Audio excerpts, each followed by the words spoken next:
Hello everybody, welcome back to TechTube. I hope you all are doing great. So today I am back with another tutorial video of how you can enable dark mode on Pinterest. So to do so, go ahead and open up your Pinterest application. Once you open it, you'll be appear with the home page of Pinterest, and here on the bottom right corner you can see the little profile icon. Go ahead and tap on it.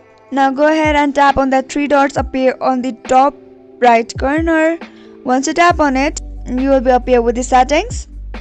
So as you can see in here, there is no option to enable dark mode. So there is no option to change the dark mode on the Pinterest, but there is another way. What we can do is go back and open up your mobile phone settings, and from here you can see display and brightness. Tap on it, and from here you can see light and dark, two options. Go ahead and tap on dark. So as you can see, it is on the dark mode. So let's go back to Pinterest. So as you can see, my Pinterest board is already changed in the dark mode. So this is the only working method. So if you found the video to be helpful and informative, go ahead and subscribe to our channel and also press the notification bell for more updates.